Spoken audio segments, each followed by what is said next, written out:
ਲੋ ਜੀ, ਆ ਗੱਲਾਂ ਸੀਗਾ ਸਾਡੀ ਸਾਲਾਨਾ ਮਹਿਫਲ ਅਸੀਂ ਕਰਵਾਉਂਦੇ ਸੀਗੇ।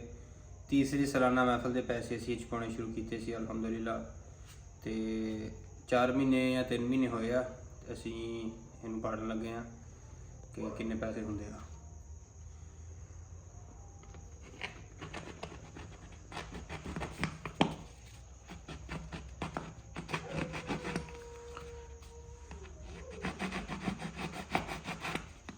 ਸਾਡੀ ਛੁਰੀ ਬੜੀ ਤੇਜ਼ ਆ, ਅੰਦਰੋਂ ਬਹੁਤ ਨੋਟ ਪਾਣੀ ਆ।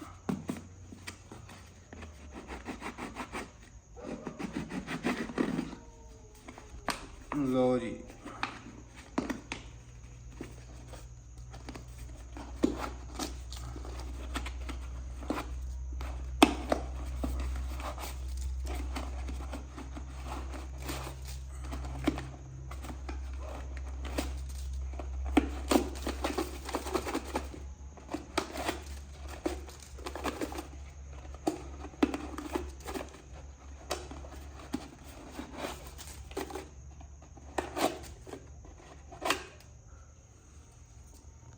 ਹੁਣ ਅਸੀਂ ਗਿਣਦੇ ਹਾਂ, ਗਿਣ ਕੇ ਦੱਸਦੇ ਕਿੰਨੇ ਪੈਸੇ ਹੋਏ ਆ।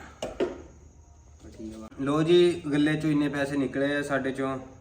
ਇਹ ਅਸੀਂ ਪੈਸੇ ਜਿਹੜੇ ਆ ਮਹਿਫਲ ਹੀ ਇਕੱਠੇ ਕਰ ਰਹੇ ਆ ਅਲਹਮਦੁਲਿਲਾ। ਅਸੀਂ ਮੈਨੂੰ 2 ਸਾਲ ਹੋ ਗਏ ਆ, ਤੀਸਰਾ ਸਾਲ ਆ ਮਹਿਫਲ। ਪਹਿਲੇ ਸਾਲ ਅਸੀਂ ਆਪਣੇ ਪਿੰਡ 'ਚ ਮੁਫਤੀ ਰਾਸ਼ਿਦ ਮਹਿਮੂਦ ਰਿਜ਼ਵੀ ਸਾਹਿਬ ਲਾਹੌਰ ਤੋਂ ਉਹਨਾਂ ਨੂੰ ਸੱਦਿਆ ਸੀ। ਪਿਛਲੇ ਸਾਲ ਅਸੀਂ ਮੁਫਤੀ ਹਸਨ ਰਜ਼ਾ ਯਲਦਰਮ ਸਾਹਿਬ ਨੂੰ ਸੱਦਿਆ ਸੀਗਾ।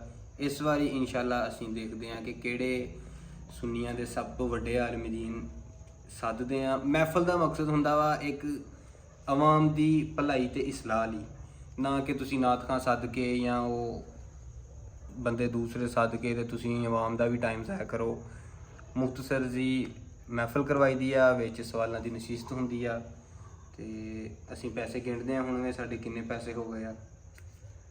ਤੇ ਸਾਰੇ ਲੋਕ ਜਿਹੜੇ ਆ ਉਹ ਥੋੜਾ ਬਹੁਤਾ ਖਰਚ ਦੀਨ ਦੀ ਭਲਾਈ ਦੀ ਖਾਤਰ ਵੀ ਕਰਿਆ ਕਰੋ, ਤਾਂ ਕਿ ਅੱਲਾਹ ਤਾਲਾ ਸ਼ਾਇਦ ਕਿਸੇ ਸਾਡੇ ਜਾਂ ਕਿਸੇ ਬੰਦੇ ਨੂੰ ਨਸੀਹਤ ਆਏ ਹੋਏ ਆ ਸਾਡੀ ਕੋਈ ਇੱਕ ਨੇਕੀ ਪਸੰਦ ਆਏ।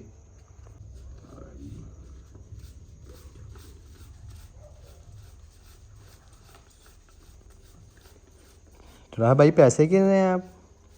गिनती भूल जाएगी आपको।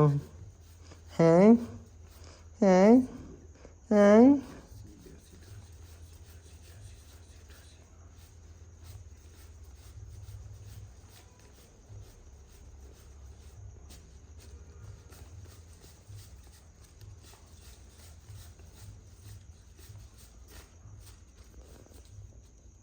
किन्ने